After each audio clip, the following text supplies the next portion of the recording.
The Grand Master of Demonic Cultivation by Mo Xiang Tong Xiu. An unofficial reading by Emm Wilde. Book 2. Chapter 9. The Allure. Not really expecting Lan Wangji to join him, Wei Wuxian tossed back a drink. Lan Wangji looked at him. After a moment of silence, the man drew back his sleeve with care and unexpectedly reached out to pour himself a cup. He steadied himself for a moment, then raised the cup and slowly drank it down. Wei Wuxian was amazed. "Han Jun, you're being far too considerate. Are you really going to join me tonight?" He hadn't paid close attention to the man's expression the last time they drank together. This time he made sure to catch it all. Lan Wangji shut his eyes when he drank. He wrinkled his brows, finished the cup in one swallow, and pursed his lips imperceptibly before he opened his eyes once more. The flowing glance that he swept over Wei Wuxian seemed slightly dewy. Wei Wuxian propped his cheek in his hand and started counting mentally. Sure enough, when he got to 8, Lan Wangji set the wine cup down, placed his forehead against his fingers, closed his eyes, and fell asleep that way. Wei Wuxian had to hand it to the man. He really was one to sleep first and be drunk later. An inexplicable eagerness surged in his head at this opportunity. He chugged the remaining liquor in one go, then stood up and paced back and forth in the private room with his hands clasped behind him. A moment later, he strolled up next to Lan Wangji and stooped down to whisper softly in his ear, "Lanzan." No response. Wei Wuxian tried again. "Wangji Zhang." Lan Wangji was supporting his forehead with his right hand, and his breathing was steady and even. His face and the hands supporting it were both fair and flawless as fine jade. The faint scent of sandalwood permeated the air around him. It had been a cold, somber aroma, but it was now mixed with the richness of liquor, suffusing the cool scent with hints of warmth, much like the sweetness of mind that overcame those who were slightly drunk. It was surprisingly intoxicating. Wei Wuxian moved closer, that fragrance mingling with his breaths. He unconsciously lowered himself further and shifted closer. His thoughts were fuzzy. That's weird. Why does it feel a bit warm in here? Captivated by this heady sandalwood blend, Wei Wuxian was drifting closer and closer, though he was wholly unaware of the motion.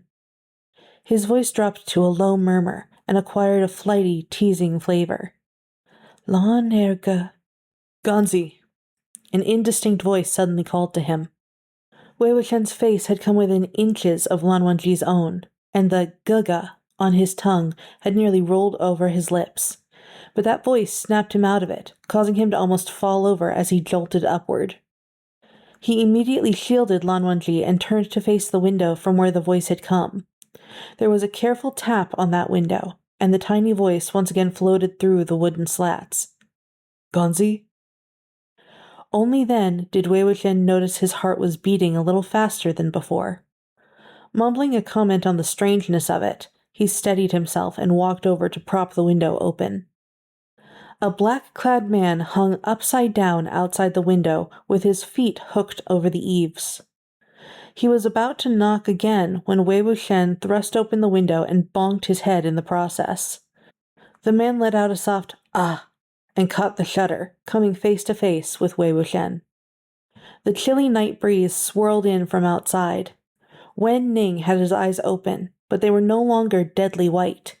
Instead, he gazed at Wei Wuxian with a pair of quiet, black eyes. The two stared at each other like that for a good while, one standing and one hanging. "Come down," Wei Wuxian finally said. Wen Ning's feet slipped from the eaves and he fell, crashing heavily to the ground below. Wei Wuxian wiped the non-existent cold sweat from his forehead. What an excellent choice of a place to eat, he thought with relief. Thank goodness that they had picked this tavern. To add to a tranquil atmosphere, the window of this private room faced a small patch of woods and not the streets. Wei Wuxian took a pole and propped the window out fully, before leaning half of his body out and looking downward. Wen Ning was dead weight, and his heavy fall had created a man-shaped pit. His eyes were still trained on Wei Wuxian as he lay there. Wei Wuxian called out to him in a hushed voice. I told you to come down, not go down. Do you understand the word come? Wen Ning stretched his neck to look up at him, then crawled out of the pit and patted off the mud smeared on his clothes. He replied hastily, Oh, I'm coming. He hugged one of the inn's posts, ready to climb up to the window once more.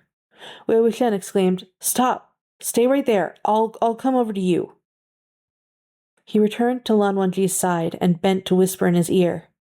Lanzan, oh Lanzan, please stay asleep for a bit longer. I'll be right back. Be good, Kay? Once he was done, he felt his hand itch. He couldn't help but flick Lan Wangji's eyelashes with the tip of his finger. Those long lashes trembled slightly at the teasing touch.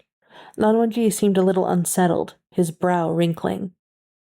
Wei Wuxian withdrew his claws and leapt out the window, hopping over the eaves and branches and leaves before finally landing on the ground. He'd only just turned around when Wen Ning knelt in front of him. What are you doing? Wei Wuxian asked. Wen Ning did not speak a word and simply hung his head. Do you have to talk to me like this? Wei Wuxian sighed. Wen Ning murmured in a low voice, Gonzi, I'm sorry.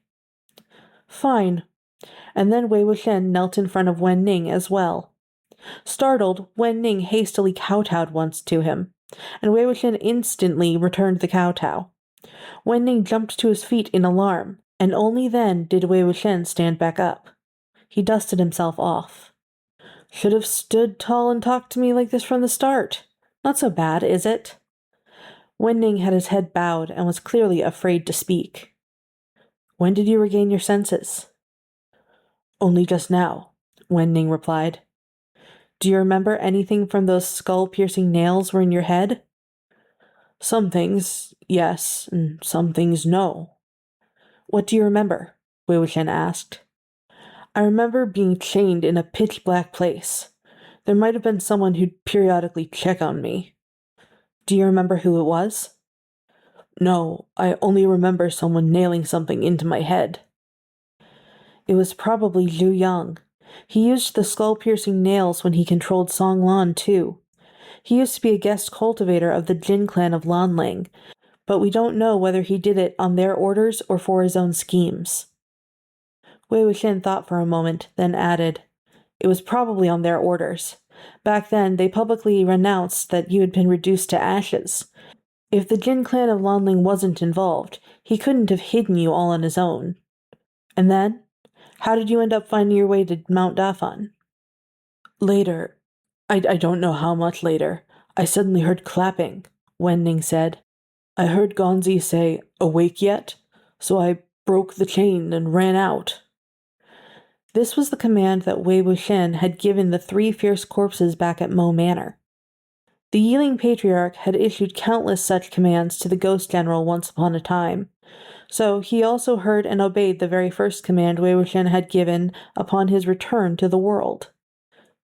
In that muddled and confused state, Wen Ning began searching for him, with his own undead kind and Wei Wuxian's command pointing the way. As for the Jin clan of Lanling, they knew the fact that they'd been privately hiding the Ghost General could not be allowed to get out. If the news did break, it wouldn't have just hurt their clan's reputation, but also incite panic. So even though Wen Ning ran off, they didn't dare pursue him with any fanfare or put out an order for his arrest. Their hands were tied.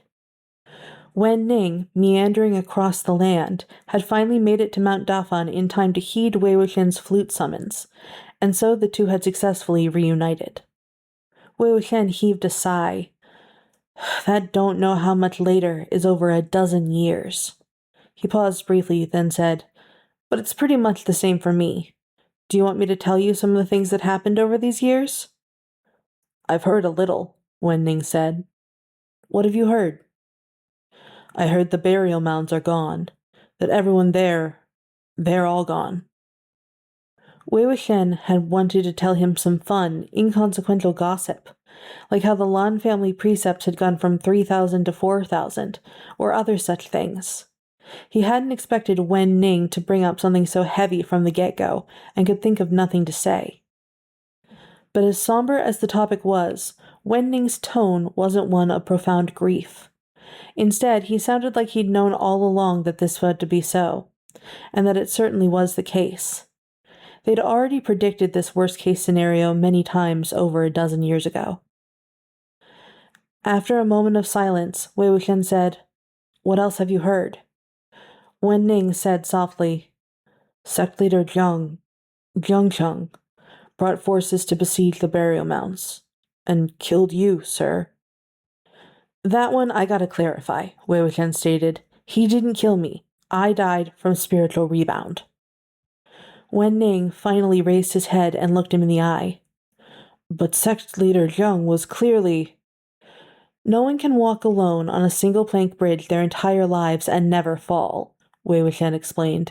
"It couldn't be helped." Wen Ning seemed to want to sigh, but he had no air to exhale. "All right, that topic is closed," Wei Wuxian said.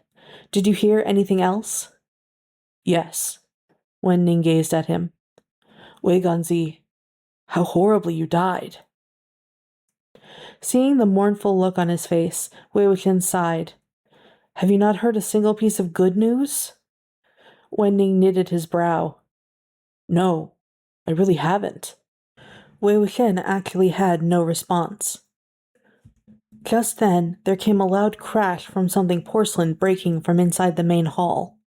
Lan Zijui's voice quickly followed the sound. "Weren't we discussing Zhu Yang? How did the argument end up here?" "Yes, we were discussing Zhu Yang, but was I wrong?" Jinling said furiously. "What did Zhu Yang do? He's an inhuman piece of scum, but Wei Ying was even more nauseating. What do you mean can't be lumped together? Those demonic deviants are a plague on the world. They deserve to be killed. They deserve to all die, and to go extinct." Wen Ning moved, but Wei Wuxian waved, motioning for him to stop. Then they heard Lan Jingyi joining in the fray, complaining loudly. "Why are you so angry? Shizui didn't say that Wei Wuxian didn't deserve to die. He just said that those who practice the demonic path might not all be like Zhu Yang. Did you need to chuck plates around? I didn't even get to try that one." "Didn't he also say the founder of the path might not have intended it to be used for harm?" Jinling sneered. "Who was this founder? Why don't you tell me? Who else could it be if not Wei Ying? How perplexing. You lands of Guzu are also a distinguished cultivating clan. Didn't plenty of your people die at Wei Ying's hand? Wasn't it a headache to kill those walking corpses and all of those minions? Lan Yun, why are you arguing such a bizarre stance? Just listening to you. Are you trying to exonerate Wei Ying?" Lan Yun was Lan Zijui's birth name. He defended himself. "I was not trying to exonerate him. I was only suggesting that we not jump to conclusions until we know the full story. Recall that, prior to our arrival in Yi City, plenty of people claimed that Zhao Jingchen killed Cheng Ping and Cheng clan of Yuyang as vengeance. But what was actually the truth? No one actually witnessed Zhao Jingchen Jiaozeng kill Cheng Ping," Jinling argued. "They weren't claiming anything, just speculating. But how many cultivators died at Wei Wuxian's hand? At Wen Ning's hand? Not to mention the effects of the Yin Tiger Tally during the Jiangqi Path ambush and the Nightless City massacre. That's the truth that countless people witnessed. That's the irrefutable, undeniable truth. And I will never forget the fact that he had Wen Ning kill my father and that it was he who caused my mother's death." If Wen Ning's face had had any color to begin with, it would have been completely drained at this point. He asked in a low voice, "Miss Zheng's son?" Wei Wuxian was still. Jinling continued his furious screed. "My uncle grew up with him. My grandfather saw him as his own child, and my grandmother didn't treat him all that badly. But what about him? It was his fault that the Lotus Pier was infested by the Wen rabble, reduced to nothing but their devilish nest. He broke up the Jin clan of Yunyang and caused the death of my grandfather and my parents. Only my uncle is left. Wei Wuxian brought his death on himself through the crimes he committed. For all the hell he raised, his fate was to die without a corpse. The full story is right there. What's there to consider? What's there to exonerate?" He argued back aggressively, and Lan Sizhui did not respond. A good moment later, another boy spoke up. Why do we have to fight over this for no reason? Let's just not bring it up anymore, okay? We're eating right now, and the food's getting cold. Judging by the voice, the boy who'd spoken was the one Wei Wuxian teased as romantic. Another boy agreed out loud. Zizhen is right. Stop fighting. Zijui was just careless with his words, that's all. How could he have put so much thought into a casual comment? Sit down, Jianganzi. Let's eat. Yeah, we've just escaped from Yi City. We've forged an unbreakable bond by escaping the jaws of death together. So why start an argument over something unintentionally said? Come on. Jianling humphed. Only then did Lan Sizhui speak, polite as always. Forgive me. I thoughtlessly misspoke. Please take a seat, Jiangonzi. If the noise persists, Hung Wenjun might come downstairs, and that would be bad. Mentioning Hung Wenjun really was miraculously effective. Jianling immediately stopped making so much as a single peep. He didn't even huff again. The sound of the table and benches being moved followed, suggesting that they had all sat back down. Noise returned to the main hall, and the youths' voices were quickly drowned in the clatter of cups, plates, and chopsticks. Wei Wuxian and Wen Ning, however, still stood quietly there in the woods, their faces somber. As the silence stretched on, Wen Ning soundlessly knelt again. It was a while before Wei Wuxian noticed his movement, and he waved listlessly. It's got nothing to do with you. Wen Ning was just about to speak when his eyes suddenly moved to a spot behind Wei Wuxian, looking taken aback. Wei Wuxian started to turn when he saw a white-robed blur dart past him, raise a foot, and kick Wen Ning's shoulder. Wen Ning was sent crashing backwards, creating another man-shaped pit. Lan Wangji was about to kick again when Wei Wuxian hurriedly pulled him to a stop. He begged repeatedly, Hung Wenjun, peace! It would appear sleep time was over and drunk time had arrived, and Lan Wangji had come seeking him. This situation was oddly familiar. It truly was shocking how history repeated itself. Lan Wangji looked more normal than he had during the previous incident, though.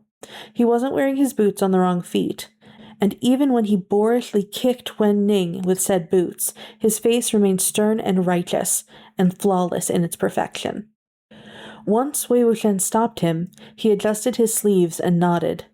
He stood there looking wholly proud and, as per Wei Wuxian's request, rained down no further kicks. Wei Wuxian seized this moment of peace and attended to Wen Ning. Are you all right? I'm fine, Wen Ning answered.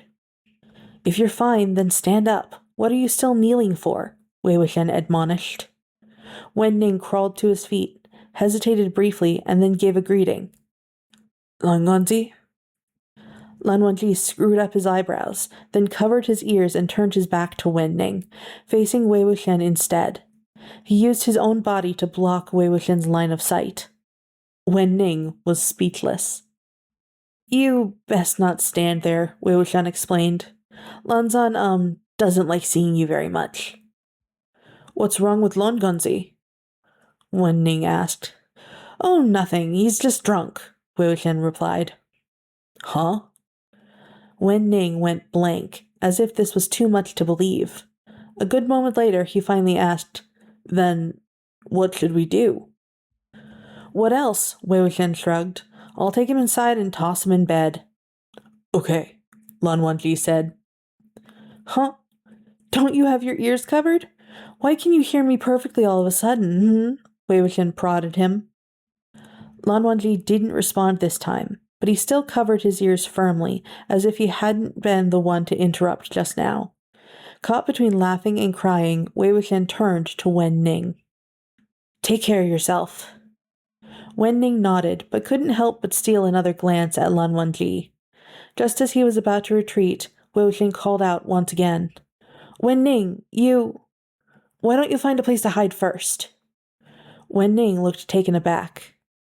You've technically died twice now, Wei Wuxian continued. Go get some good rest. Once Wen Ning left, Wei Wuxian peeled Lan Wangji's hands from his ears. All right, he's gone. You can't hear him, and you can't see him either. Only then did Lan Wangji drop his hands. His light-color eyes stared blankly at Wei Wuxian, their gaze too clear, too forthright. The desire to prank Lan Wangji surged like a tempest within Wei Wuxian, like something inside him had been ignited. He smiled slyly. "Lanzan, will you still answer whatever questions I ask of you? And do whatever I ask of you?" Lan Wangji replied. "Take off your forehead ribbon," Wei Wuxian commanded him. Sure enough, Lan Wangji reached behind his head and slowly undid the knot to remove the white forehead ribbon embroidered with the rolling clouds. With the ribbon now in his clutches, Wei Wuxian examined it closely, flipping it over and over, this way and that. Well, drat. There's nothing particularly special about this. And here I thought it was hiding some big scandalous secret. Why did he get so angry when I snatched it back then? Could it be that back then Lan Wangji just disliked him so much that he hated everything he did? Suddenly, he felt something tighten around his wrists. Lan Wangji had used the forehead ribbon to bind his hands together and was now tying a knot at an unhurried pace. "What are you doing?" Wei Wuxian asked. He wanted to see exactly what Lan Wangji was up to, so he allowed him to continue. The man bound his hands tight. At first, he tied a slip knot. Then he gave it some thought, seemed to conclude that that was unsuitable, and undid the bonds and changed tactics to a dead knot. He thought some more. Then, still concluding that that wasn't enough, tied another knot atop that one. The draping ends of the Lan clan of Guzu's forehead ribbons were meant to drift beautifully in the wind, fluttering and free. This came with the requirement that they were quite long. Lan Wangji tied 7 or 8 dead knots in succession, piling them all into the string of ugly little bumps before he was able to stop, seemingly satisfied. "Hey, don't you want your forehead ribbon anymore?" Wei Wuxian asked. Lan Wangji's frown had relaxed.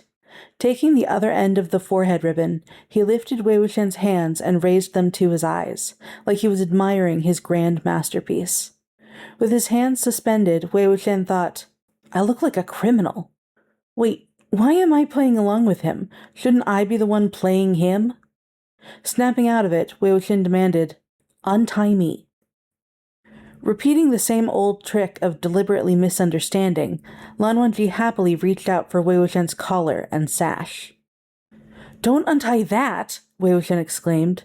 "Untie the tie on my hands, this thing that you trussed me up with, this forehead ribbon." If Lan Wangji stripped him naked with his hands still bound, it was a horrifying thing to imagine. Lan Wangji's brow furrowed again at this command, and he was still for the longest time. Wei Wuxian raised his hands in front of him and coaxed, "Didn't you say you'd listen to me, Untie this for Gaga. Good boy." Lan Wangji gave him a look, then calmly turned away as if he couldn't understand what he was saying, as if his words required painstaking and lengthy consideration. "Oh, I get it," Wei Wuxian complained loudly. "You jump at the chance to tie me up, but when I tell you to let me go, suddenly you don't understand, huh?" The Lan family's headband was made of the same material as their outfits. They looked light and airy, but were in fact incredibly sturdy. Lan Wangji had bound his hands tight and put a series of dead knots on top of that. Wei Wuxian couldn't struggle free no matter how much he twisted and contorted himself. "Well, I really shot myself in the foot," he thought. "Thankfully it's a forehead ribbon and not something hellish like an immortal binding rope, or he'd really have me tied up good." Lan Wangji was gazing into the distance as he tugged at the dangling ribbon in his hand. He really seemed to be having a splendid time, pulling at it and swinging his arm. "Untie me, Kay," Wei Wuxian begged piteously. "Hung Wenjun, you're such a graceful and transcendent soul. How can you do something like this, huh? Why do you need to tie me up? How unsightly, right? What if other people see it, Having heard the last part, Lan Wangji led him out of the woods. As he tugged, stumbling along the path, Wei Wuxian exclaimed, Wait a second. I meant that it was no good for people to see. I wasn't telling you to show it to other people. Hey, are you still pretending that you don't understand? You're doing this on purpose, aren't you? You only understand what you want to understand, isn't that right? Lan Wangji." As he spoke, Lan Wangji had already dragged him out of the woods and circled around the street, entering the main hall of the tavern from the first floor. The juniors were still eating, drinking, and having a swell time. Although there had been a minor disagreement earlier, young people were good at quickly forgetting such things, and they were completely in merry throes of drinking games. A few of the braver Lan clan juniors wanted to sneak drinks, so someone had been watching the stairs to the second floor to prevent their plot being discovered by Lan Wangji. None of them could have imagined Lan Wangji would suddenly drag Wei Wuxian through the front doors, which were left unguarded. When they twisted their heads to see, every single one of them looked stunned. Clink, clank. Lan Jinyi threw himself onto the table to hide the wine cups. He toppled several plates and bowls in the process, rendering the concealment completely ineffective and making the objects all the more conspicuous instead. Lan Sijui stood up. Han Wenjun, why are you entering from there again? Wei Wuxian laughed. Your Han Wenjun was feeling a bit warm, so we went out for a breath of fresh air, that's all. We thought we'd ambush you guys on a whim, and see, we caught you guys sneaking drinks. He prayed inwardly, please let Lanzan drag me upstairs right away. Please don't say or do anything unnecessary. As long as he maintained that icy cold facade and said not a word, no one would know that there was something wrong with him. He was just thinking this when Lan Wangji dragged him right to the table where the juniors sat. Lan Sijui was greatly shocked. Han Wenjun, your forehead ribbon. He hadn't finished the sentence when his eyes fell on Wei Wuxian's wrist, with Han Wenjun's forehead ribbon binding them. As though miffed that not enough people had noticed, Lan Wangji raised the ribbon high, lifting Wei Wuxian's arms to show everyone present. A chicken wing fell from Lan Jinyi's mouth. It landed in his bowl, splashing sauce everywhere and staining his robes. Only one thought filled Wei Wuxian's head. Lan Wangji will have lost all face once he sobers up. Jinling asked, sounding unsure, what is he doing? He is demonstrating a unique use of the Lan clan's forehead ribbon, Wei Wuxian hurriedly explained. What unique use? Lan Sijui began to question before trailing off. When you encounter a very strange walking corpse and want to bring it back for further examination, you can remove the forehead ribbon and apprehend it like so, Wei Wuxian stated. That's not right, Lan Jinyi protested. Our forehead ribbons are... Lan Sijui quickly crammed the chicken wing back in Lan Jinyi's mouth and said hastily, I see. I didn't realize there was such a marvelous use. Ignoring the odd looks in the onlookers' eyes, Lan Wangji dragged Wei Wuxian straight upstairs. Lan Wangji entered the room, turned around, closed the door, and then locked the door. The last step was to push the table against the door, as if blocking some enemy from the outside. As Lan Wangji busied himself with this task, Wei Wuxian watched helplessly. Are you planning on butchering someone in here? There was a painted wooden screen installed inside the private room, which divided the space into two. One side was set up with a table and chairs to eat and converse at, while the other half had a long, curtain-draped divan to rest on. Lan Wangji dragged him to the latter side and shoved him onto the bed. Wei Wuxian's head knocked lightly against the divan's wooden headboard. He yelped with a token, ow! But his real thoughts were, is he going to force me to sleep with him again? It's not haytime yet, is it? Hearing his pained cry, Lan Wangji swept aside the hem of his white robe and sat down most gracefully on the side of the divan. He reached out and stroked Wei Wuxian's head. Although his expression was stoic, his touch was gentle, as if asking, did it hurt? As he stroked, the corners of Wei Wuxian's lips twitched. Ow! Owie! Ow! Ow! Slight worry began to color Lan Wangji's face at his continued complaints, and his touch became even gentler. He even patted his shoulder as an act of consolation. Wei Wuxian raised his hands to show him. Let me go, won't you? Han Wenjun, you've tied me up so tight that I'm gonna bleed. It hurts. Undo the forehead ribbon and let me go, okay? Okay? Lan Wangji covered his mouth in an instant. When it comes to things you don't want to do, you pretend you don't understand me. And when you can't pretend that you don't understand, you simply won't let me talk? So despicable, Wei Wuxian thought. Well then, don't blame me for what comes next. Lan Wangji had one hand firmly covering his mouth, so Wei Wuxian parted his lips.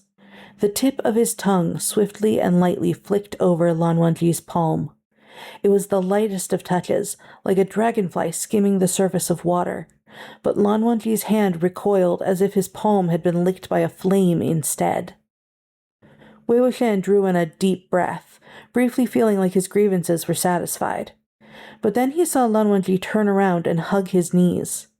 Lan Wangji sat on the divan with his back facing him, cradling the lightly licked hand near his heart, and went still. "What's up?" Wei Wuxian asked. "What are you doing?" Lan Wangji looked as though he'd lost all will to live after being violated by a pervert. Those who didn't know the situation at hand would assume Wei Wuxian had done something awful to him. Seeing him look like he'd suffered a huge blow, Wei Wuxian commented, "Didn't like it? Well, that's too bad. It's your fault for being such a bully and not letting me speak. Why don't you come here and I'll give it a wipe for you?" He reached out with his bound hands to touch Lan Wangji's shoulder, but the man dodged away. Seeing the way Lan Wangji hugged his knees and silently curled up into the corner of the bed, another wave of desire to bully him surged in Wei Wuxian's chest. He knelt on the bed and scooted closer and closer to Lan Wangji. He chuckled in the most alluring tone he was capable of. "Scared?" Lan Wangji jumped off the bed at once. He kept his distance, his back still turned to Wei Wuxian as if he was scared of him. Now Wei Wuxian was really gonna cut loose. He languidly slipped off the divan and giggled. "My, why are you hiding? Don't run away. You still have my hands bound. I'm not afraid. So what are you afraid of? Come here." He laughed as he closed in. Lan Wangji rushed to the other side of the painted screen and was met with the table that he had pushed against the door himself to block the entrance. Wei Wuxian stepped around the screen to chase after him, circling to the other side. The two chased each other in circles around and around the screen 7 or 8 times. Wei Wuxian was just starting to enjoy himself when his mind finally caught up with him. What am I doing? Playing tag? What the heck? Did the door shut on my brain? Lanzan's drunk, but why am I playing along with him too? When Lan Wangji noticed his pursuer had stopped, he stopped as well. Hiding behind the screen, he slightly peeked out a sliver of his snow-white face to spy on Wei Wuxian. Wei Wuxian scrutinized him. The man appeared wholly serious and upright, as if it were an entirely different person behaving like a 6-year-old and running around and around the screen with Wei Wuxian. "You want to keep going?" Wei Wuxian asked. Lan Wangji nodded expressionlessly. Wei Wuxian was holding back so much laughter that he was going to hurt himself. "Oh my god, when Lanzan gets drunk, he wants to play tag!" His suppressed laughter racked him like an overwhelming tempest. It was only with great pain that he kept it in, his whole body shaking with the effort. This Lan clan of Guzu. No clamor allowed, no fooling around allowed, no walking fast allowed. Lanzan must have never gotten to cut loose like this when he was younger. Tsk, how sad. Either way, he won't remember anything when he sobers up, so it's fine if I play with him a little. He ran at Lan Wangji for a couple of steps, feigning a chase. Sure enough, Lan Wangji also resumed fleeing. Wei Wuxian decided to treat this like he was playing a game with a little one, and did his best to humor Lan Wangji, chasing him around for a few more laps. "Run, run, run, run faster! Don't let me catch you! Every time I catch you, I'll lick you! You scared?" He had intended this to be a threat, but Lan Wangji unexpectedly walked around the screen and deliberately collided with him. Wei Wuxian was trying to catch him. Why would he deliver himself to his doorstep? He was speechless for a second, forgetting to even reach out. Seeing that he wasn't moving, Lan Wangji took Wei Wuxian's bound hands and looped his arms around his own neck, like he was voluntarily sticking his head into an indestructible noose. "You caught me. Wei Wuxian was confused. Yeah, I caught you. Lan Wangji appeared to be waiting in anticipation for something. After a good while of waiting, it had not arrived, so he repeated the 3 words again, and more emphasis this time, as if impatiently urging him. You caught me. Yeah, I caught you, Wei Wuxian agreed. He caught him. And then, what did he say again? Every time he caught him, he'd what again? No way. This time doesn't count, Wei Wuxian said. You walked over on your own. He trailed off when he saw Lan Wangji's face drop. His expression frosted over, and he looked incredibly unhappy. No way, Wei Wuxian thought. Lanzan doesn't just like playing tag when he's drunk. He also likes being licked? He meant to remove his arms from around Lan Wangji's neck, but Lan Wangji refused to free them, pinning them firmly in place with his own. Wei Wuxian saw one of his hands was on his upper arm. After a moment of contemplation, he tilted his head, tentatively pressed his cheek close, and like a ghost of a kiss, let his lips brush the back of Lan Wangji's hand. The tip of his tongue lightly swept that cool jade skin. It was a very, very light touch. Lan Wangji shrank back as fast as lightning. He removed Wei Wuxian's arms and then scurried off to face the wall with his back facing him again. He hugged the hand that had just been licked to his own chest, his head bowed and his lips unspeaking. So is he afraid, or does he like it? Wei Wuxian pondered. Or is it both? As he considered this question, Lan Wangji turned around again, his face calm once more, and he requested, Again. Again? Again what? Wei Wuxian asked. Lan Wangji ducked behind the screen again and peeked half of his face out to peep at him. The meaning was more than obvious. Let's play again. You chase, I run. Briefly speechless, Wei Wuxian followed along and did it again. This time, he only chased him for 2 steps before Lan Wangji came colliding into him on his own again. You really are doing this on purpose, Wei Wuxian griped. Lan Wangji looped Wei Wuxian's arms around his own neck again, like he understood none of what was just said, and waiting once more for Wei Wuxian to fulfill his promise. I'm letting Lanzan have such a great time by himself, Wei Wuxian thought. That won't do at all. Either way, he won't remember anything I do to him once he sobers up, so let me raise the stakes. He continued to plot against Lan Wangji as the two moved to sit on the wooden divan. You like the licking, right? Wei Wuxian asked. Don't turn your head away. Tell me, do you like it? If you do, we don't necessarily have to run around every time. I'll do it as much as you want. He raised one of Lan Wangji's hands, then lowered his head and dropped a kiss between those fair fingers, so long and so slender. Lan Wangji began to shrink back again, but Wei Wuxian held his hand tight, not letting him withdraw. Then he pressed his lips against those refined knuckles, his breath feather-light. His lips traveled along Lan Wangji's fingers until they found the back of his hands, where he dropped another kiss. Lan Wangji couldn't pull his hand back, no matter how hard he tried. He curled his fingers, clenching them into a fist. Wei Wuxian pulled back a bit of his sleeve, revealing his snow-white wrist, and dropped another kiss on that. He didn't move his head after the kiss, only raised his eyes. Is that enough? Lan Wangji's lips were tightly pursed, unspeaking. Only then did Wei Wuxian languidly straighten up. Did you burn any joss paper for me? He asked. No response. Wei Wuxian snorted a laugh and then pressed close. He dropped another kiss over his heart against his robe. If you don't talk, then I won't give you any more. Tell me, how did you recognize me? Lan Wangji closed his eyes, his lips trembling. He looked as though he was about to confess. However, it just so happened that Wei Wuxian had been staring at those pale, red, soft-looking lips. As though bewitched, he dropped a kiss upon them. His tongue followed after, licking along his lips as though unsatiated. Their eyes widened at the same time. A good moment later, Lan Wangji suddenly raised his hand. Wei Wuxian snapped to his senses, his body drenched in cold sweat. Thinking Lan Wangji was about to slap him silly right then and there, he quickly rolled off the divan. But when he looked back, he saw Lan Wangji slap his own forehead, forcibly knocking himself unconscious, before collapsing onto the wooden bed.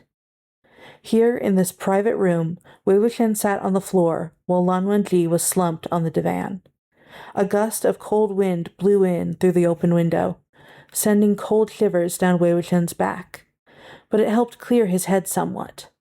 He rose to his feet, pushed the table back in place, and sat down next to it. He stayed dazed for a while. Then he lowered his head and painstakingly bit at the forehead ribbon around his wrists until the mess of dead knots were loosened at last. Once his hands were free again, he very naturally reached to pour himself a cup of liquor to deal with his shock. But when he delivered his cup to his lips, there was not a single drop to be had. He looked down to find nothing in the cup at all. He had chugged the entire contents of the jug much earlier, but somehow hadn't noticed that nothing had come out until he poured just now. Wei Wuxian put the empty cup back on the table. Why bother? That's enough booze for today. When he turned his head, he could see just enough around the screen to catch a sight of Lan Wangji laying quietly on the divan. I really had too much today. I crossed the line. Even if Lanzan's drunk and probably won't remember anything after he wakes up, I shouldn't have teased a perfectly good and proper man like him so outrageously. It was far too disrespectful. But when he remembered exactly how he had been outrageous, Wei Wuxian couldn't help but raise his hand and softly touch his own lips. He stroked the forehead ribbon in his hand until it was straightened out again, then walked to the side of the divan and placed it next to the pillow. He forced himself to not sneak even a single look at Lan Wangji's face as he crouched down and helped him remove his boots, arranging him in the standard Lan clan sleeping position. After completing this task, Wei Wuxian leaned against the divan and sat on the floor. His mind was running wild and in complete disarray, but one thing was absolutely clear. He couldn't let Lanzan drink again. If he acted like that with everyone when drunk, then that wouldn't be good at all. For some reason, Wei Wuxian felt indescribably guilty tonight. He didn't dare squeeze into the same bed as Lan Wangji as he usually did, and spent the night on the ground instead, passing out against the divan some time after his head lolled against it. The morning arrived fuzzily. He felt someone gently pick him up and lay him down on the divan. Wei Wuxian blearily cracked his eyes open, and Lan Wangji's eternally cool face entered his vision. He was immediately half awake. Lanzan! Lanzan answered him with a, Are you sober or drunk right now? Wei Wuxian asked. Sober. Oh, is it Mao time? Wei Wuxian wondered. Lan Wangji woke punctually every day at Mao time, which was how Wei Wuxian could determine the time without looking at the sky. Lan Wangji lifted Wei Wuxian's wrists, upon which were countless red welts. He retrieved a little light green porcelain bottle and bowed his head as he applied the fine medicine cream to the welts, which instantly cooled them. Wei Wuxian squinted his eyes. Ow! Han Wenjun, you really are such a rude drunk. You suffer the consequences of your own actions, Lan Wangji said without looking up. Wei Wuxian's heart lurched. Lanzan, you really don't remember what you were up to when you drank last night? No.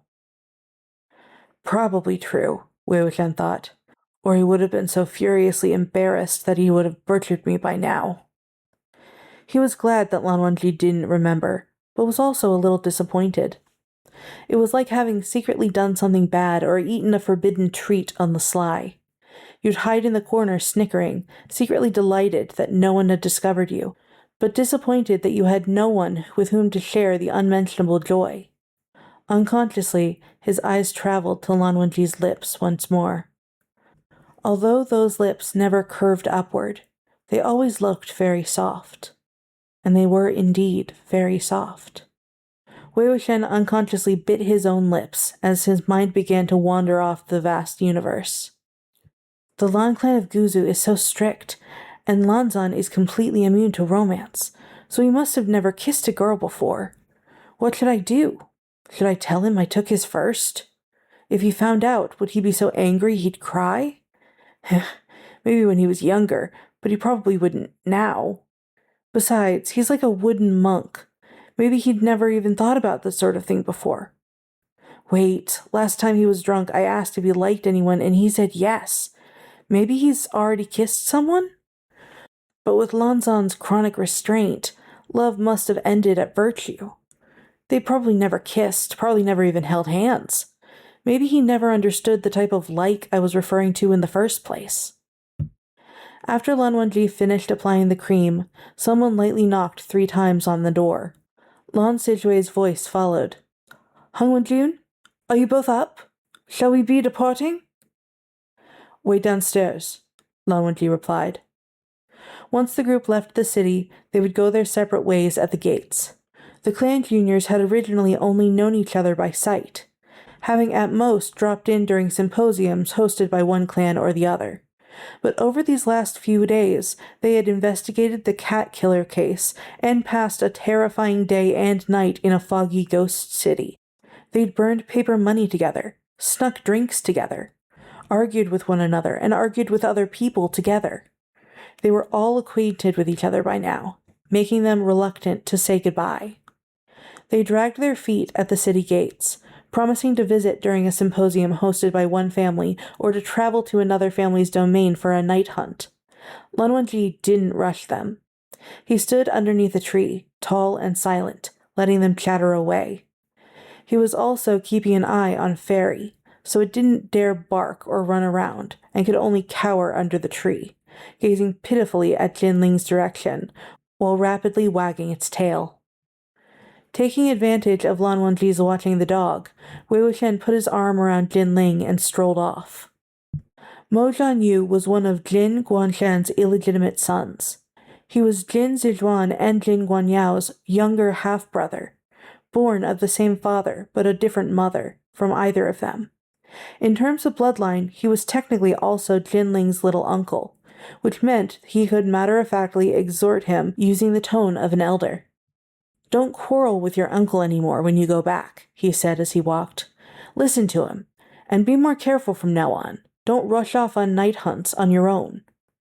While Jinling was from a distinguished clan, gossip spared no one.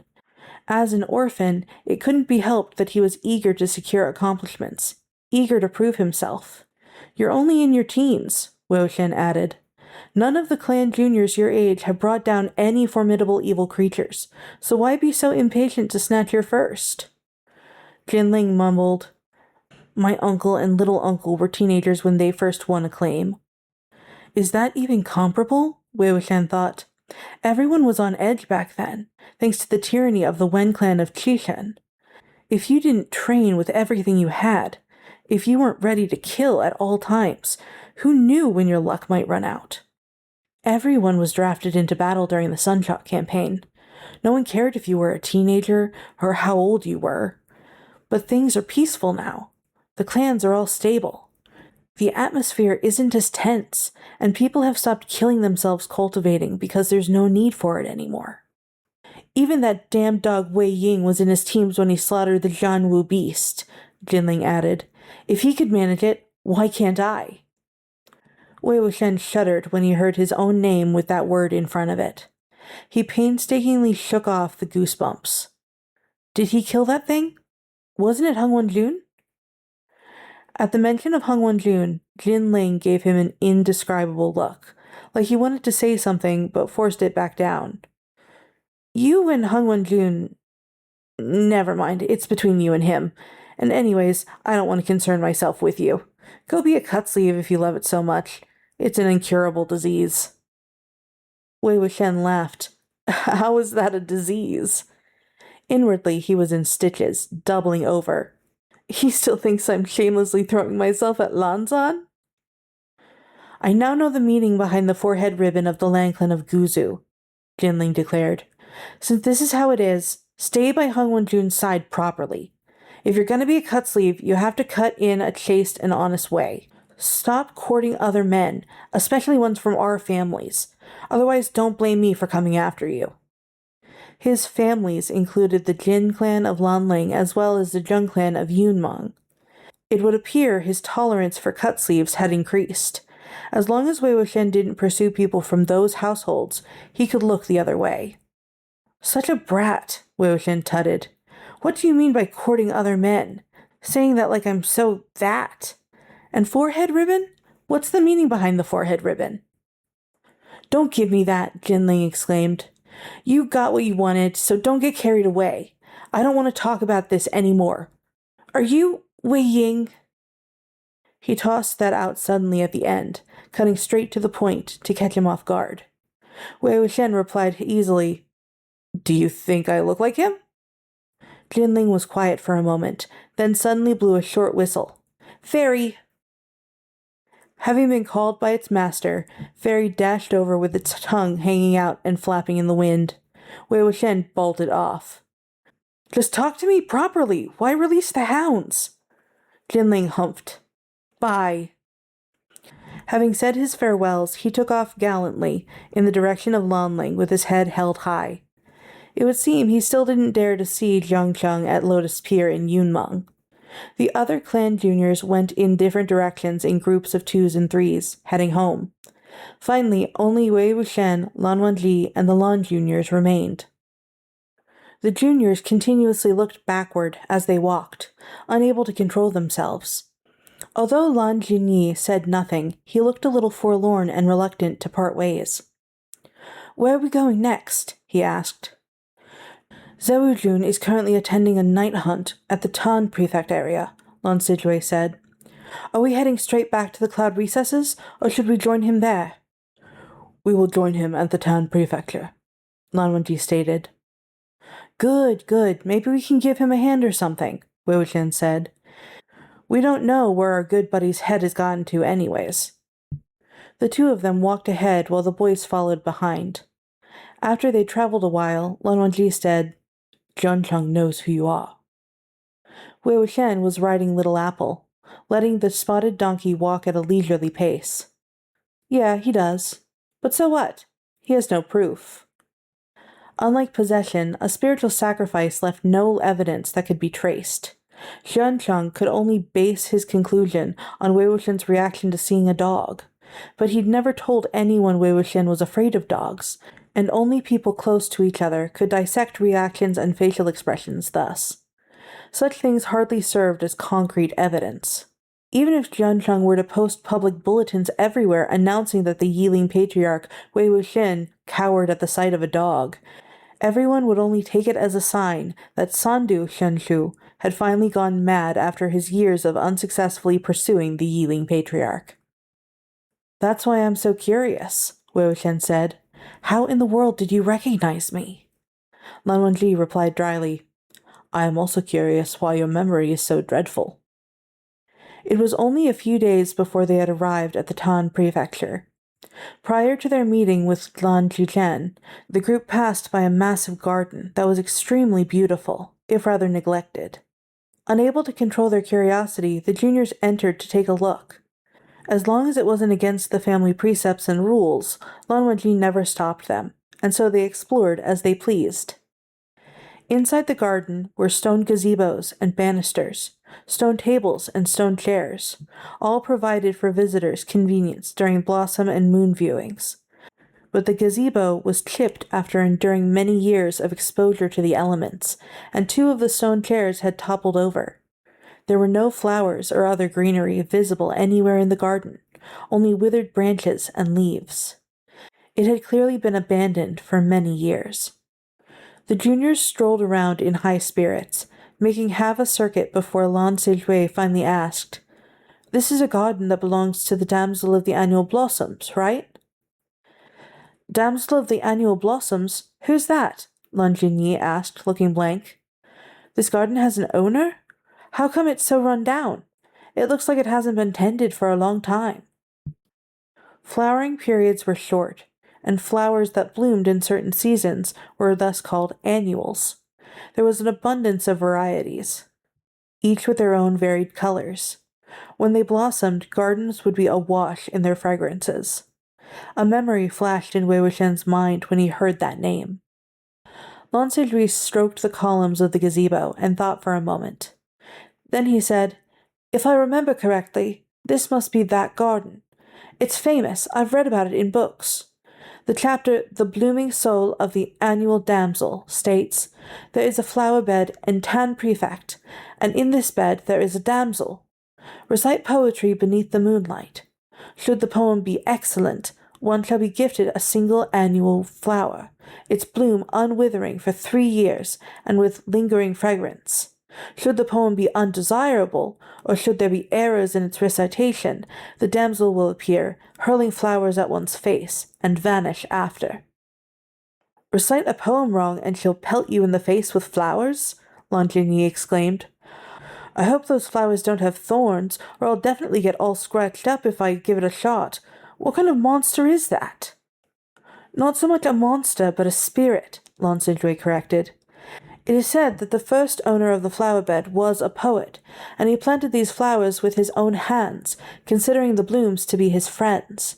He recited poetry here every day, and the scholarly fragrance and affection lingered in the verses overflowed into the flowers and the plants of this garden.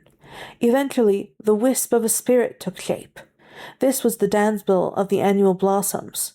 When outsiders visit, they will be gifted with a single flower if they can make her happy by reciting poetry agreeable and reminding her of the one who nurtured her. If they should recite poorly or incorrectly, she will emerge from the flowery bushes and use those same flowers to pelt their faces. Those who are hit lose consciousness, and when they wake, they find themselves thrown out of the garden. A dozen years ago, the crowds visited this garden were said to be endless." "Elegant. Simply elegant," Wei Wuxian commented, "but there's no way the books in the Lan Library Pavilion would have anything like this in their records. Fess up, Sijui. What did you read, and who let you read it?" Lan Sijui blushed and snuck a glance at Lan Wangji, afraid of being punished. "Is the damsel of the annual blossoms very beautiful?" Lan Jinyi asked. "Is that why so many people wanted to come?" Seeing Lan Wangji had no interest in scolding them, Lan Sijui secretly breathed a sigh of relief before answering with a smile. "She must be very beautiful. She's a spirit with great elegance, after all, coalesced from wondrous things.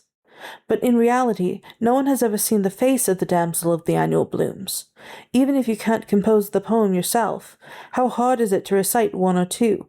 For that reason, most visitors received a gift of a flower from the damsel. And even if there are occasionally some who get pelted due to the incorrect recitation, they lose consciousness immediately and have no chance for an audience thereafter. However, there was one exception." "Who was it?" another boy asked. Wei Wuxian cleared his throat quietly. "The Yiling patriarch, Wei Wuxian," Lan Sijui replied. Wei Wuxian cleared his throat again.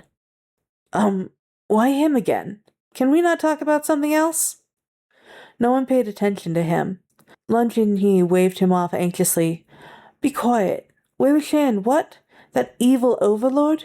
What did he do? Did he forcibly drag forth the damsel of the annual blooms?" "No, it's not like that," Lan Sijui said. "He came from Yunmeng to Tan Prefecture, to this garden, expressly to try to see the face of the damsel of the annual blooms. He recited poetry incorrectly each time, provoking the damsel to hit him with flowers and toss him out. When he woke up, he crawled back in and continued loudly and incorrectly reciting poetry. He did this over 20 times. Finally, he got a good look at her face and then headed out to praise her looks to everyone. However, the damsel of the annual blooms was so angered by him that she didn't emerge for a very long time. And whenever he entered thereafter, there would be a storm of crazed blossoms, flurries of flowers hitting people, the most extraordinary sight you can imagine." All the boys laughed. "Wei Wuxian is such an annoying character. Why is he so frivolous?" Wei Wuxian stroked his chin. "What do you mean? Who hasn't done a thing or two like that in their youth? And speaking of, why do people know something as insignificant as this? For a serious book to record such an anecdote, It must be the one that's frivolous. Lan Wangji regarded him. While his face remained stoic, there was an odd twinkle in his eye, like he was laughing at him. Lanzan, you dare make fun of me? Wei Wuxian thought. I know at least 8 embarrassing stories from your younger days, if not 10. Sooner or later, I'll tell them all to these kiddos and destroy the noble, incorruptible, saintly image that they all have of Hung Wenjun. Just you wait. You kids are untranquil in the heart and unclean in the mind, Wei Wuxian declared aloud, reading such idle books every day instead of concentrating on your cultivation. When you get home, tell Hung Wenjun to punish you by having you transcribe the family precepts 10 times. The color drained from the boys' faces. 10 times while doing handstands? Wei Wuxian was shocked as well. He turned to Lan Wangji. Your family sentences people to transcribe text as punishment while doing handstands? Brutal. There will always be those who do not learn their lesson through transcription alone, Lan Wangji replied dryly. Handstands simultaneously reinforce memory and serve as training. Wei Wuxian was, of course, the person who did not learn his lessons. He pretended not to understand the implication, then turned around and strolled off, quite glad that he didn't have to do handstands during transcription back in the day. The youths were all in high spirits after listening to the story and decided to camp out that night in the annual Blossoms Garden. Camping out was a standard affair during night hunts, so the party knew to scout for kindling and quickly gathered a pile of withered branches and leaves to start a campfire. Lan Wangji went out on patrol to ensure the area was safe and set up an array while he was at it to prevent any surprise attacks in the middle of the night. Wei Wuxian stretched out by the fire. Seeing Lan Wangji had finally left, he decided that this was his chance to clear up some confusion. Oh yeah, I've got a question. What exactly is the meaning behind your family's forehead ribbon? The boys' faces all changed drastically at the mention of this, and they started hemming and hawing. Wei Wuxian's heart stalled and then started racing. Lan Sijui asked carefully, Chongbei, you don't know? Would I have asked if I did?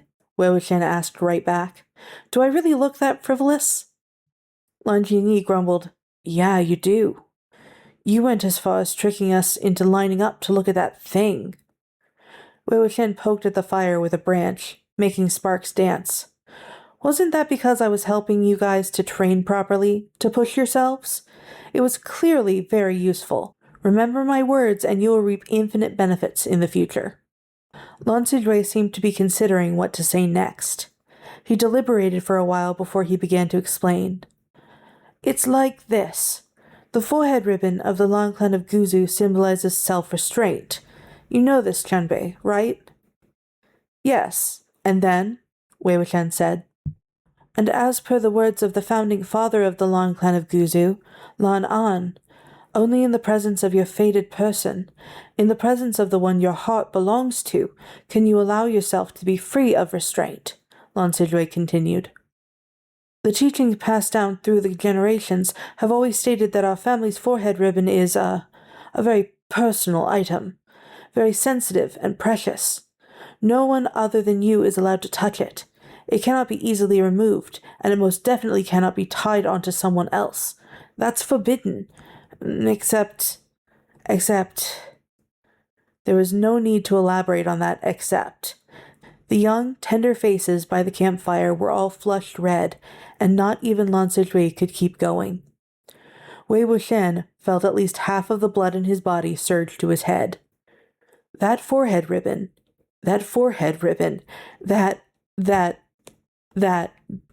meaning behind that forehead ribbon was pretty significant, huh? He suddenly felt he very much needed fresh air. He shot to his feet and scurried off, and only managed to steady himself by clinging to a wizened tree. My God, what have I done? What has he done? Back in Xijian, the Wen clan had once hosted a grand symposium that spanned 7 days. There was a different recreational event every day, and one was an archery competition. The rules of the competition were such. Young juniors of each clan, who had yet to reach crowning age, would enter the grounds to battle for prey. There were over 1,000 life-size paper doll targets that fled swiftly around the arena. However, only 100 of these had a fierce spirit sealed within. If one should shoot the wrong target, they must immediately withdraw. Only those who consistently shot the paper dolls containing the fierce spirits could remain. Those who shot the most by number and the most accuracy would be calculated and ranked accordingly. On these occasions, it was a given that Wei Wuxian would participate as one of the contestants from the Zheng clan of Yunmeng. Prior to the competition, he had already spent the entire morning listening to debates. His head was swimming, and it was only when he strapped on the bow and quiver that he finally regained some energy. He yawned as he headed towards the hunting grounds. On the way, he cast a casual look beside him, and he noticed a handsome young man whose face was fair as powder and cold as ice. He was dressed in a red, round-collared and narrow-sleeved robe bound with a 9-ringed belt. It was the standard event attire for the juniors attending this Shichen Grand Symposium, and it looked particularly good on him. 3 parts refined, 3 parts gallant, but handsome in every way. An eye-catcher. This youth had a quiver of arrows with snow-white fletching strapped to his back. His head was lowered as he tested the bow. His fingers were long, and when he plucked the bowstring, the sound thrummed like a strumming guqian, pleasing to the ear, bold and vigorous. He also looked a bit familiar. After pondering this briefly, Wei Wuxian slapped his thigh and greeted him excitedly. "Well now, if it isn't Wangji." Over a year had passed since he was sent back to Yunmeng after studying at the cloud recesses. On returning, he'd told others of the things that he'd seen at Guzu, and those stories included a massive number of digressions regarding how, although Lan Wangji's face was good-looking, he was so stiff, so dull, and so on and so forth. Still, it hadn't taken him long to leave those days well behind him and return to raising waves on the lakes and going wild in the mountains. Before today, he had only ever seen Lan Wangji in the Lan clan of Guzu's simple funeral clothes, and never in anything so vibrant and eye-catching. Combined with Lan Wangji's beautiful face and suddenness of reunion, he was so dazzling that he hadn't immediately recognized the boy. As for Lan Wangji, done testing his bow, he twisted his head away and left. Having been snubbed, Wei Wuxian turned to Jianzheng. "He's ignoring me again." Jianzheng shot him a cool look, also planning on ignoring him. There were over 20 entrances to the range, and every clan started at a different one. Lan Wangji approached the entrance of the Lan clan of Guzu, but Wei Wuxian had sneaked over first. Lan Wangji shifted to the side, and Wei Wuxian matched his movements. Lan Wangji moved away, and he did too. In short, he blocked him, refusing to let him pass. At last, Lan Wangji stood still and raised his head, and he sternly said, "Pardon." "Gonna stop ignoring me now?" Wei Wuxian commented. "Were you pretending not to know me earlier, or were you pretending not to hear me?" Not far away, the boys of the other clans were all looking in their direction, curious and amused. Jiangcheng smacked his lips irritably and strapped on his quiver before heading off to the other entrance. Lan Wangji raised his eyes and coldly repeated, "Pardon." A smile hung off of Wei Wuxian's lips. He wiggled his brows before turning to the side to allow him to pass. The entrance was narrow, and Lan Wangji had to press close to him in order to squeeze through. Once he entered the grounds, Wei Wuxian called after him, "Lanzan, your forehead ribbon is crooked." Juniors from prominent clans were very mindful of their bearing and poise, especially those from the Lan clan of Guzu. Hearing him, Lan Wangji unthinkingly reached to right his ribbon, but it was clearly fastened correctly. He shot a peeved look at Wei Wuxian, but the latter had already turned and left for the Zheng clan of Yunmeng's entrance, laughing all the way. Once the competition formally began, the number of participants dwindled as they shot ordinary paper dolls in error. Wei Wuxian brought down 1 doll in every arrow fired. He was shooting slowly, but never missed once, and it didn't take long before 17 or 18 of the arrows in his quiver were gone. Just when he was considering switching to his offhand, something fluttered in his face. It was a white, soft, and silky little thread of willow cat skin. He looked back to see that Lan Wangji had unwittingly wandered near him. He was aiming at a paper doll, his back turned to Wei Wuxian. Those fluttering ribbons were swept up by the wind, dancing gently as they brushed Wei Wuxian's skin. His eyes squinted in a smile. "Wangji Zhang!" Lan Wangji had his bow drawn as a full moon. After a momentary pause, he still answered, "What is it?" "Your forehead ribbon is crooked," Wei Wuxian said. This time, however, Lan Wangji did not believe him. The arrow flew. Without a backward glance, he left one word for Wei Wuxian. "Frivolous." "This time it's true," Wei Wuxian insisted. "It's very crooked. Look at it if you don't believe me. Here, I'll fix it for you." His hand moved as he spoke, catching the ends of the ribbon fluttering in front of him. The awful thing was that he just couldn't keep his hands to himself. He'd gotten into the habit of tugging on braids of girls in Yunmeng, and whenever his hands found anything long and string-like, he couldn't help but want to yank it. And so, without thinking, he yanked this time as well. But because this forehead ribbon was already a little crooked and a little loose, this made it slide completely off Lan Wangji's forehead. Lan Wangji's hands instantly shuddered on his bow. It was a good while before he stiffly turned his head.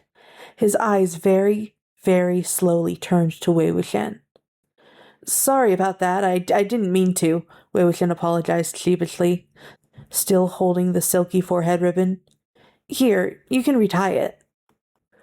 Lan Wangji looked incredibly upset. A dark cloud enveloped his face. The back of the hand that held his bow was popping with veins, and his entire body was so tense with anger that he seemed about to start shaking. Seeing red crawling into his eyes, Wei Wuxian couldn't help but give the forehead ribbon a squeeze. "This thing I pulled off really is just a forehead ribbon and not a body part, right?" Seeing him actually daring to squeeze it, too, Lan Wangji brutally snatched the forehead ribbon back from him. Wei Wuxian let go as soon as he had grabbed it. The other juniors from the Lan family also stopped shooting and came to surround them. Lan Xichen had his arms around his little brother's shoulders, whispering something to the deeply silent Lan Wangji.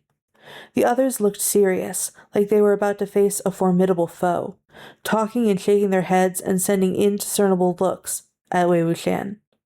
He vaguely heard the words, "accident," "no need to be angry," "pay it no mind," "a man," "family rules," and other such things, and grew increasingly confused. Lan Wangji shot him a glare, then turned and left with a sweep of his sleeves, heading straight off of the grounds. Jiancheng walked over. "What did you do now? Didn't I tell you not to tease him? Can't be happy without courting death at least once a day, can you?" Wei Wuxian shrugged. "I told him his forehead ribbon was crooked. The first time was a lie, but the second time it really was true. He didn't believe me and was very angry with me. I didn't yank his forehead ribbon off on purpose. Why do you think he's so mad? Mad enough to ditch the competition." "Need me to spell it out?" Jiancheng mocked him. "It's because he finds you particularly abominable, of course." The quiver on his back was almost empty. At the sight of that, Wei Wuxian focused on the game once more. He'd never once recalled that memory in all of these years. It wasn't that he never suspected there was something special about the Lan forehead ribbon, but he'd tossed the whole mystery to the back of his mind after the competition. Now that he thought back on it, the looks of the other Lan juniors present at the scene had given him... Ugh.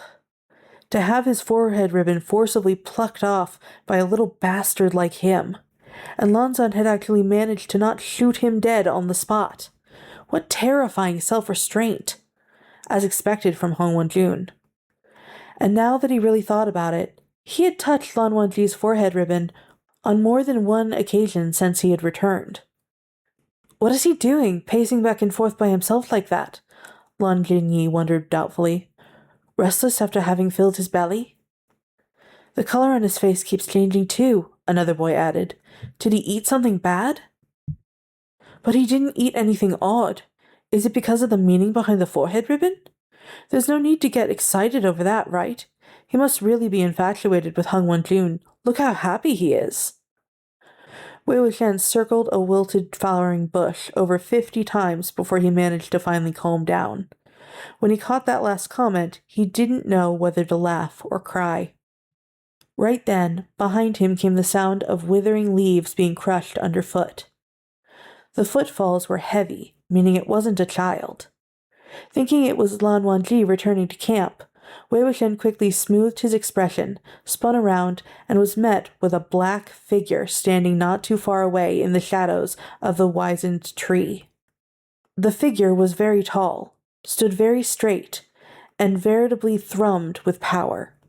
However, it was missing a head.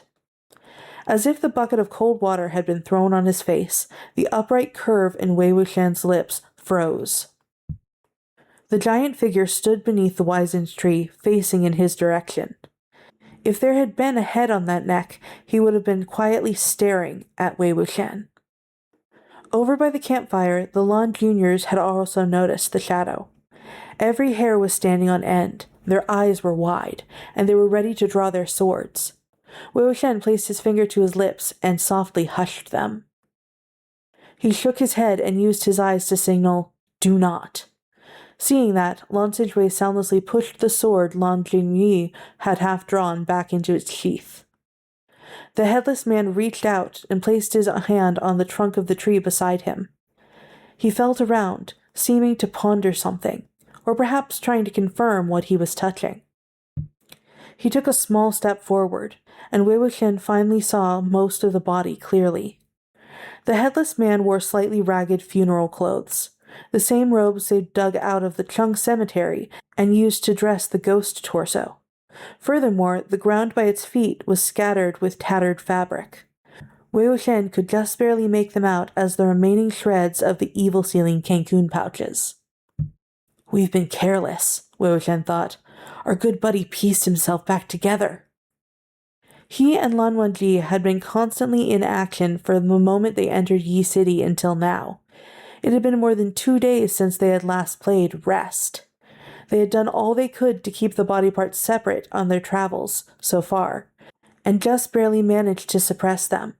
But now the corpse's 4 limbs were all together, and the attraction between them was greatly heightened. Perhaps they sensed each other's resentment, causing their desire to reassemble to grow too powerful.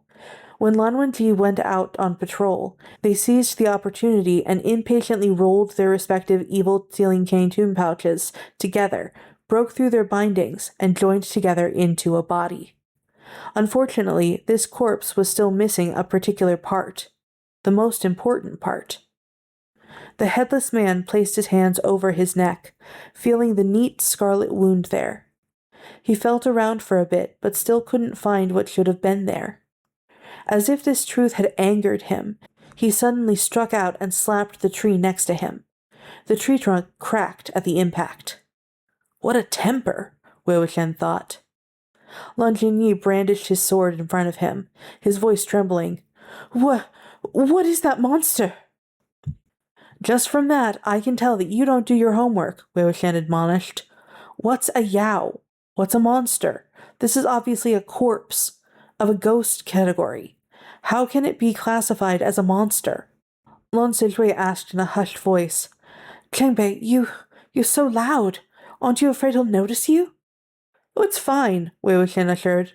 I just realized that it actually doesn't matter how loud we are, because he doesn't have a head, and so no eyes and no ears. In other words, he can't see, nor can he hear. If you don't believe me, try shouting at him. Lan Jingyi was amazed. Really? Let me try. Sure enough, he immediately shouted twice. Just as he did, however, the headless man spun around and walked towards the Lan juniors. The boys were scared witless. Lan Jingyi wailed, Didn't you say it's fine? Wei Wuxian cupped his hands around his mouth and yelled at the top of his lungs. It really is fine. Look, see how he's not coming here even though I'm so loud? The problem isn't that you're loud, it's the firelight. It's hot, with lots of living humans, and men too. It's bursting with young energy over there. He can't see, he can't hear, but he can go towards places that he can sense the bustle of life. So put out the fire now and spread out. Hurry!" Lon Sidgway swept his hand, and a gust blew out the flames. The boys scattered throughout the abandoned garden in a rush. Sure enough, once the campfire was out and the people dispersed, the headless man lost his sense of direction. He stood rooted in place for a while, but just as they sighed in relief, he suddenly started moving again, heading unerringly at one of the boys. Lon Jinyi wailed again, "Didn't you say it'd be fine if the fire was put out and we scattered?" Wei Wuxian didn't have time to answer him. "Don't move," he barked at that other boy instead. He picked up a rock by his feet, flicked his wrist, and hurled it towards the headless man. The rock hit him squarely in the back, and he immediately stopped in his tracks. He turned around, weighed his options, and seemed to think that Wei Wuxian's side was more suspicious, walking towards him. Wei Wuxian very, very slowly shifted 2 steps away just in time, brushing shoulders with the headless man, who stomped over with laden footsteps. "I told you guys to spread out, not run around. Don't run so fast. This headless ghost's cultivated level is very high. If you move fast and kick up wind with your movements, he'll notice that." "He seems to be searching for something," Lon Sidgway observed. "Is he searching for his head?" "Correct," Wei Wuxian replied. "He's searching for his head. There are so many heads here, but he doesn't know which one is his.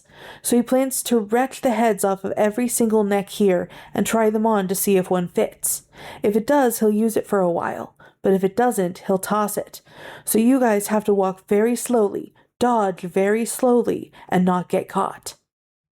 The boys shuddered violently as they imagined their heads being wrenched off by this headless fierce corpse and worn so gruesomely on his neck. Their hands flew to their necks to shield them as they slowly and carefully began to flee about the garden. It was like they were playing a perilous game of tag with this headless ghost, where anyone who was caught by it would have to hand over their heads. Whenever the headless man caught a whiff of a boy's trail, Wei Wuxian would hurl a rock to divert its attention and lure him his way. Wei Wuxian moved at an easy pace, hands clasped behind his back, and observed the movements of this headless corpse as he walked. "There's something strange about our good buddy's posture, eh? He keeps swinging his arms with a loose fist. That action—" He was still thinking when Lon Jinyi spoke up, having had enough. "How much longer do we have to keep doing this? Are we just going to keep walking like this forever?" Wei Wuxian contemplated for a moment, then replied, "Of course not." He raised his voice and yelled, "Hang Wenjun! Hang Wenjun! Are you back yet? Help!" At the sight of him, the others started yelling too. This fierce corpse had no head and couldn't hear, so they each screamed louder than the one before them, each more tragic than the one before. In an instant, there came the murmuring moan of a jiao within the dark of the night, followed closely by the brisk strum of a guqian. Having heard the 2 instruments, the group of juniors were practically ready to cry tears of joy. "Hang Wenjun! Zewujun!" they sobbed. 2 tall and slender figures appeared before the rundown garden entrance in the flash. Similarly tall, slim, and graceful, similarly colored like ice and snow. One held the jiao while the other carried the guqian, walking side by side. When the 2 saw the headless figure, they were both taken aback. Lon Xichen's expression was especially obvious. He was particularly stricken. His jiao, Lai Bing, had fallen silent, but Bichen was already unsheathed. The headless man sensed the hurtling approach and incredible power of that bone-bitingly cold sword glare, and raised his arm, swinging it downward once more. That action again, Wei Wuxian thought. The headless man's form was remarkably swift and nimble, too. He leapt, just missing Bichen's sharpness as it glared past. He flipped his hand and, astonishingly, managed to seize Bichen's hilt just like that. He raised Bichen high into the air, seemingly wanting to inspect this object now in his hands. Alas, he had no eyes. Seeing how the headless man had actually stopped Hung Wenjun's Bichan with his bare hands, the juniors all paled at once. Lan Wangji appeared unaffected, however. He took out his guqian, lowered his head, and plucked a string. The strumming note howled and spun towards the fierce corpse, as if it had transformed into a sharp but intangible arrow. The headless man swung Bichan and struck the note to bits. Lan Wangji swept his hand down, and the 7 strings of the guqian all vibrated at once, belting out a high and intense note. At the same time, Wei Wuxian pulled out his bamboo flute. With an unusually sharp timbre, he harmonized with the guqian. In an instant, it was as if the sky was raining blades.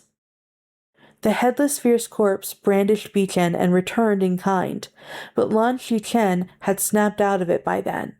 He pressed Lei Bing to his lips once more, knitting his brows as he played.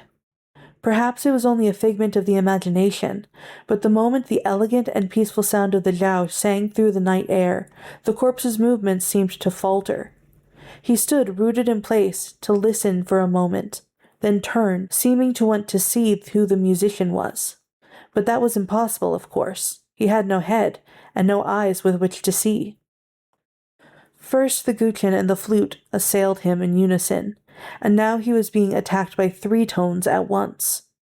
The headless fierce corpse finally swayed and collapsed, like his strength had left him. Technically speaking, he didn't collapse. Rather, he fell apart. The arms, the legs, the torso, all lay brokenly on the ground piled in fallen leaves. Lan Wangji flipped his hand to withdraw the guqian and summoned his sword back to its sheath, then approached the severed body parts with Wei Wuxian. He glanced down at them, and then took out 5 brand-new evil-stealing Cancun pouches. The group of juniors came circling them, still shaken. They bowed to Zewujun first. Before they could start babbling, however, Lan Wangji gave them a command. Go rest. Lan Jingyi looked confused. Huh? But Hong Wenjun, it's not haytime yet. Lan Sidrui tugged at him and answered respectfully, Yes, sir. He asked no further questions and led the other juniors to start a new campfire in a different part of the garden and rest. Only the 3 of them remained, standing next to the corpse pieces. Wei Wuxian nodded at Lan Xichen in respect, then crouched, ready to seal the corpse back in the pouches anew. He took up the left ghost arm and started stuffing it into the Cancun pouch, but had only gotten half of it in when Lan Xichen interrupted him. Please wait. Wei Wuxian had known that there was something up when he saw Lan Xichen's expression earlier. Sure enough, the man's face was deadly pale. Please, wait, he repeated. Allow me to look at the corpse. Wei Wuxian stopped what he was doing. Zewujun knows the man's identity?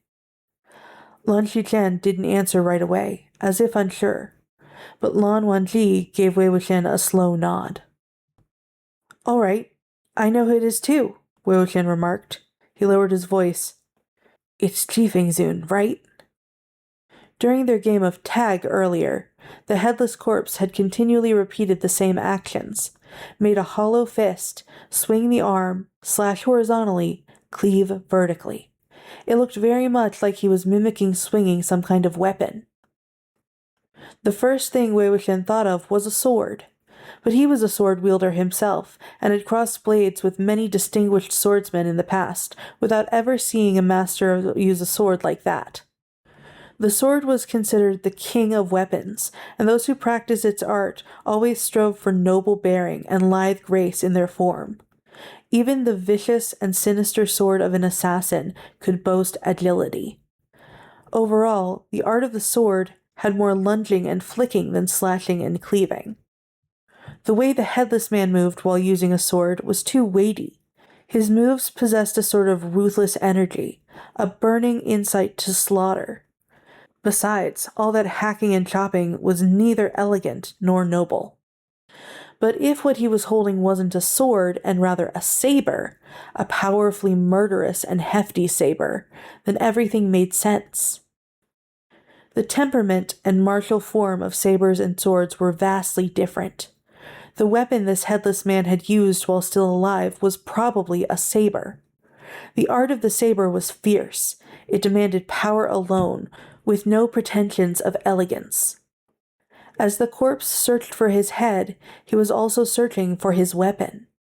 That was why he kept repeating the saber-swinging movement, and even caught Bichen and used it like he was using a saber. The corpse had no unique markings such as birthmarks, and being cut into so many pieces made it impossible to easily determine its identity.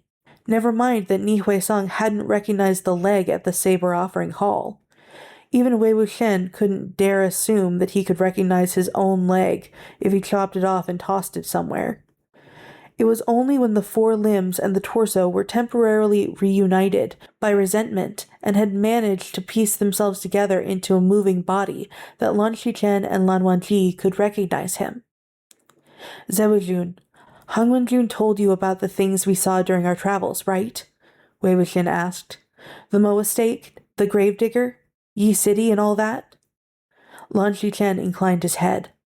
Then Han Wenjun must have told you that the smoke-masked man who fought to take the torso knew the sword techniques of the Lan clan inside and out, Wei Wuxian continued. There are two possibilities.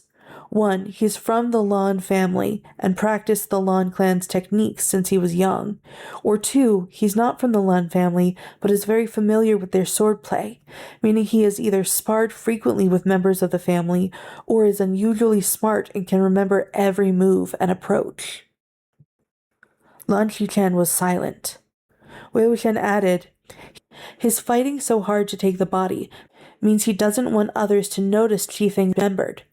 Once Qifeng Zun's corpse was assembled, he'd be at a disadvantage.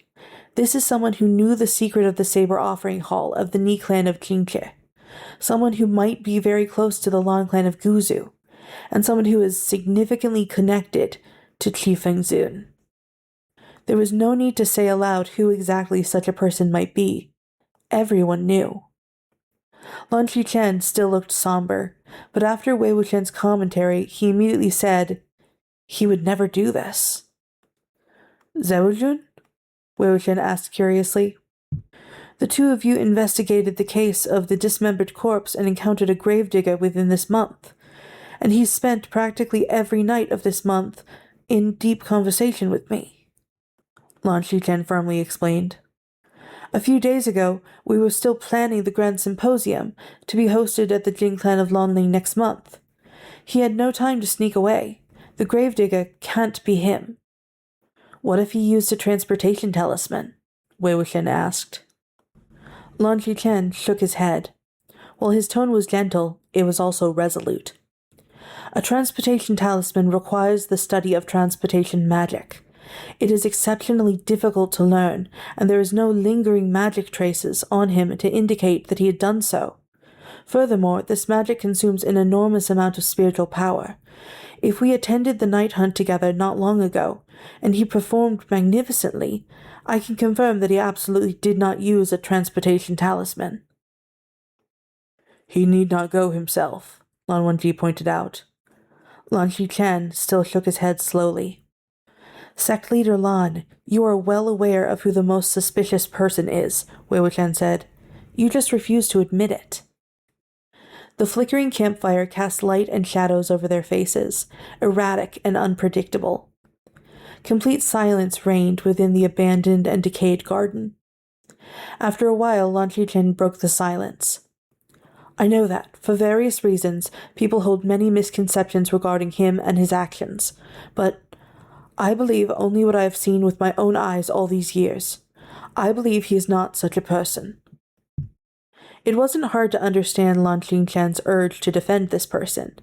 To be honest, Wei Wuxian didn't have a bad impression of their suspect either.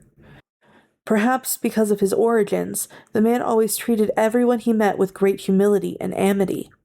He offended no one and made everyone he interacted with feel at ease, not to mention the friendship that he shared with Zewujun for many years. The Ni clan of Qingque had been under Ni Mingju's control while he had lived.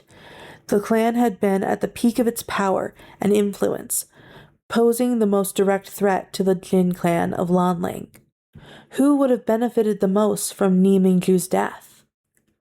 To Qi deviate and then die of that madness in public.